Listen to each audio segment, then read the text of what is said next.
continue our show, and with us we have now Sarah Campbell. She is the Executive Director of Meals on Wheels. Welcome to our show. Thank you. So happy to be here. Okay, so Sarah, so you probably hear a few minutes ago when Sarah was talking about Love First and the interaction with Love First. Sarah's going to tell us a little bit about Meals on Wheels, and also we're going to talk about a food coalition that is happening right now in London. But let's go first for Meals on Wheels. Okay, I love to talk about Meals on Wheels. Meals on Wheels London is an organization that has been part of our community for nearly 50 years. Our anniversary is in 2019, so we're just getting ready for that. Okay. And we started out of Byron United Church, where the community saw a need to deliver meals to elderly and ill people. And so that community established Meals on Wheels in London. We are now an organization of 12 full-time staff, 12 part-time staff, and over 400 dedicated volunteers that are the hands and the feet of our organization, delivering meals to over 2,000 people in the City of London, and also providing transportation services, helping our seniors and people with disabilities getting to their medical appointments. So, as you mentioned, that started in Byron.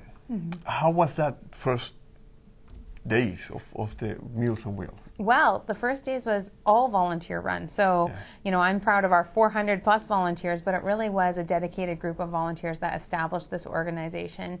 And that group of early pioneers for our organization, led by Dr. Russell. We have Dr. Earl Russell, and he's left a great legacy with our organization. They established Meals on Wheels, and before long, we're serving the entire London community from Byron. So those first stages of the organization, how was the way they did it? Oh, they would start just cooking the houses and. Right. So they actually were a group of volunteers who cooked the meals right there at the Byron United Church, packaged them up, and delivered them to people. Okay. So all volunteer run, all volunteer made and delivered. Mm-hmm. Now, of course, with the numbers that I described, we couldn't do that at all. We work in partnership with Youth Opportunities Unlimited, our great nonprofit partner, and their social enterprise, You Made It Cafe, where every day youth are making our hot meals that we deliver to the clients. And so with every meal delivered, not only are we enriching the life of a senior through that interaction, but we're together with YLU enriching the lives of youth who are learning new skills. So it's a beautiful partnership all happening here in our community. So these two organizations, the Youth Unlimited and Cafe, the YLU Cafe, it's their social enterprise. Yeah. Mm-hmm. So they are cooking the meals in their places. They have instructors, they have cookers on place, and how you organize the meals, because all the people who are in need of these Meals on Wheels, they need different type of diets. That's right. So we have a number of modifications. You can have diabetic, minced, pureed, no added salt, you know, a number of different dietary needs. We indicate those with stickers for color coding so that we know. And our amazing staff take the orders from our clients and make sure that the right kind of meal is ordered for each client. And then YLU, with their dedicated group of youth, make sure we get those exactly made meals. And every morning, we are delivering those to our 4 depots across the city. They're kind of prepackaged meals made by YLU to each of the 4 depots, and then our, on average, 40 volunteers every day pick up routes from 4 different locations and deliver them to about 200 people across our city. 200 people in London every single day. And what I understand, it's not only one time a day, or just once a day. Well, we deliver the meal at the noon hour, and as of this past January, thanks to our partnership with Love First, in fact, we've been able to increase what we're delivering so that they are getting, for many of our clients, about 25% of them are getting 2 meals with that one delivery. So they not only get that hot meal from YLU, but we also, because of Love First's generosity, have added a breakfast bag. Oh. And this is added nutrition. Between the breakfast bag and our hot meal, we're now delivering twice the number of fruits and vegetables that we were delivering before. We're increasing the dietary amount from about 50% of what people needed to 75%. And so we're really proud of the new breakfast program that we've launched, and that means that with that one-time delivery over the lunch hour, they are getting almost a full day's amount of nutrition. There you go.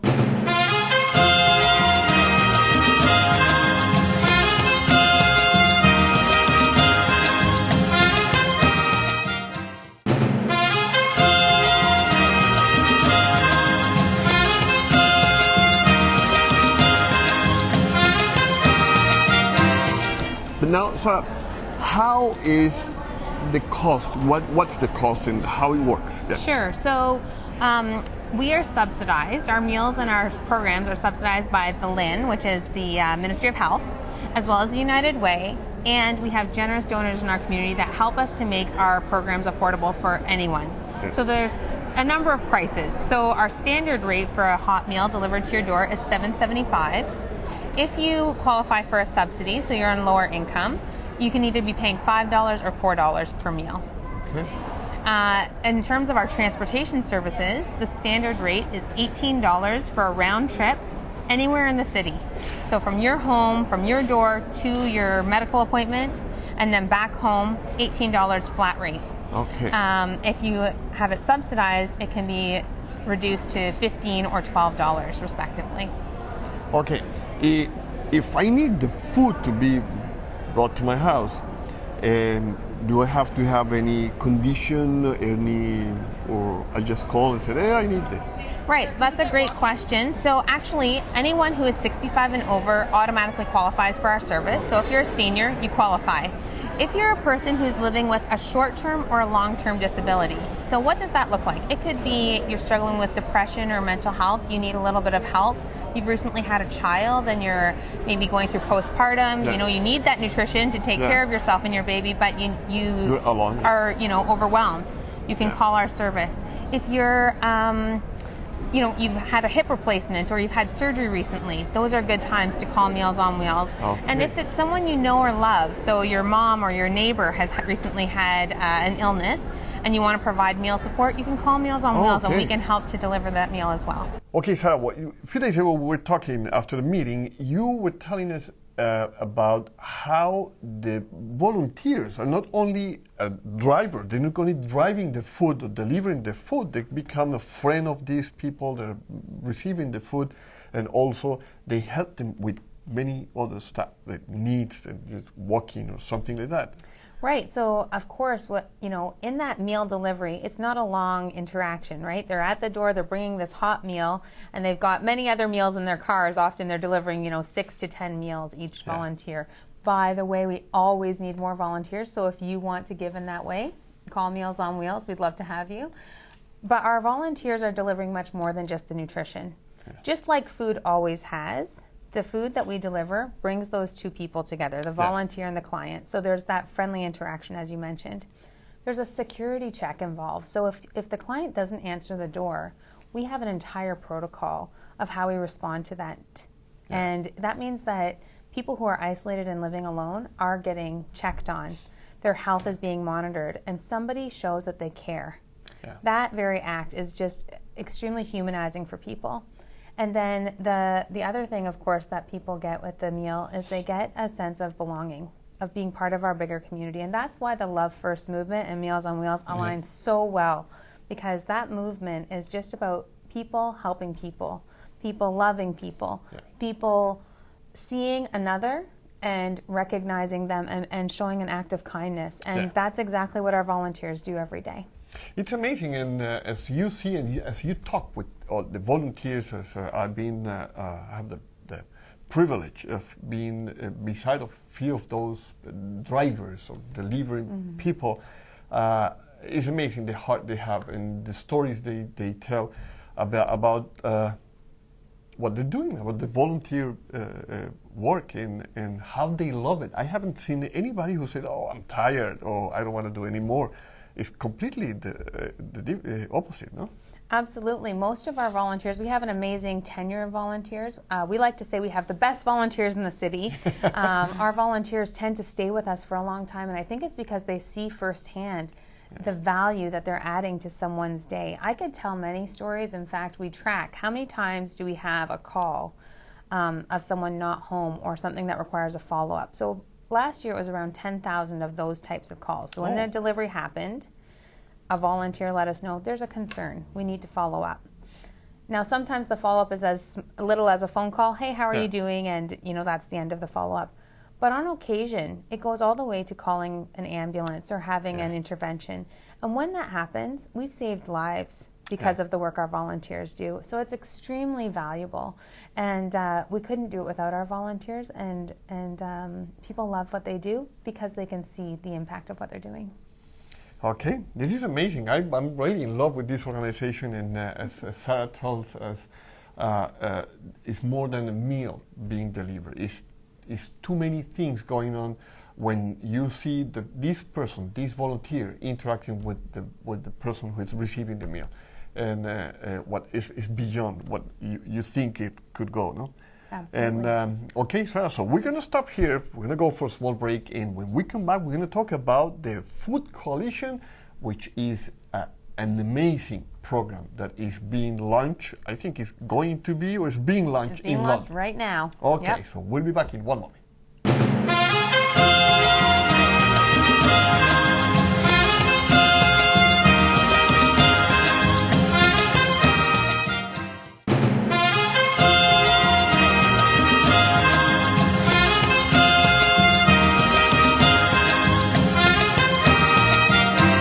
Okay, we continue our show, and we're still here at the Meals and Wheels with Sarah Campbell, the Executive Director of the organization. Sarah, as we talk about Meals and Wheels, you were telling us behind cameras about the Food Coalition. What is the exact name of this program, and what it's all about? Sure. So Meals on Wheels is so pleased to be partnering with more than 30 organizations in our city. All of these organizations do activities to increase the food security of people in London. And the coalition is called the London Middlesex Food Coalition. And what it is a group of food security organizations working together to gather at peak fresh produce, meats, dairy, and other foods that otherwise would be diverting to landfill over time. So we don't... Excuse me, I'm going to interrupt you here because we want to explain to our viewers, because there's a policy, or there was a policy that it says that over a certain period of time that the food is exposed to the public, it has to be trashed. Mm-hmm. So how's the policy? How does it work? Right. So, food has an expiry date on it.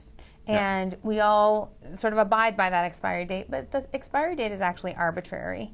It's set so that for food protection, right? Yeah. But the reality is that that food still has often good nutritional value and can either be processed into something or can be still eaten. It's viable. Yeah. And when we have the kind of food insecurity that we see in London, we think of ways of using that product before it hits the expiry, but as it's getting close, rather quickly. So the London Food Coalition has decided to work together to approach places that are distributing food, like big retail grocery stores or farmers in the community, anyone who has perishable items that would have an expiry that need to distribute them quickly before they go to waste. And so the policy that you're referring to is, how long can we use that food before we have to, by law, trash it? And we're working very close with the London Food Policy Council and London Middlesex Health Unit to discover where that line is exactly. In the meantime, we work within the structure that exists, and we'll be getting food in advance of the expiry and distributing it quickly so that it can be consumed by people before it is waste. Now, this food that is, before it's trashed, can be processed, as you mentioned. What is the type of processing that can be happening? Sure. So, a lot of us at home are probably practicing these things already, right? When you've got veggies in the bottom of the crisper and they're starting to get a little limp, we cut them up, we put them into a soup, and then that extends the life of that product. When we have meat, we cook it up and maybe freeze it or do other processes so that we can use it. So it's the very same thing. We need to do that on a much larger spectrum and level scale to make sure that we divert as much food from landfill to hungry tummies in our communities. And Meals on Wheels London, we have a very fixed program, and like I said, we work with YOU on the food, but we see ourselves as addressing this food security issue as partners in our community, and that is actually how we are going to address these big social needs, is by organizations looking at each other as partners and seeing what can I bring to the table to solve a difficult problem. Even if it doesn't serve me and my population first, as a community, it's solving really difficult issues. And so I think the London Food Coalition is doing something powerful, not only in addressing food security, but in how they're working with each other. Everyone is a partner, and it's solving a really difficult challenge by bringing all of our resources together to address that need. Now, the question always cannot be missed is that food being picked up free?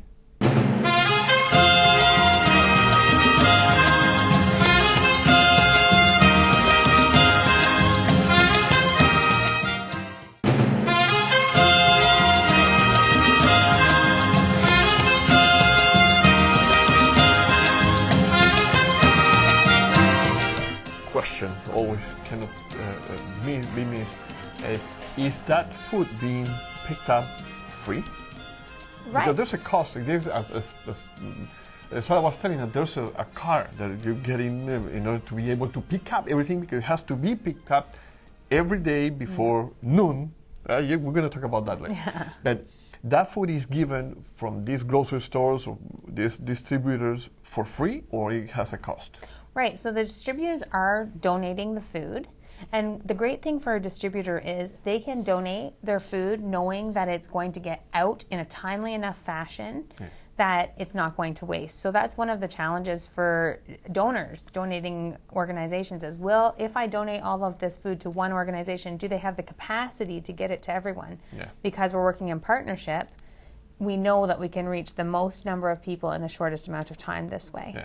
The second thing is we have a new food coalition vehicle that has been largely supported by Unifor and the City of London through their Healthy Kids Challenge, where we're getting the opportunity to have a refrigerated vehicle. So then this also reduces the anxiety of the donor by knowing that the food safety is there because it's being picked up. Exactly.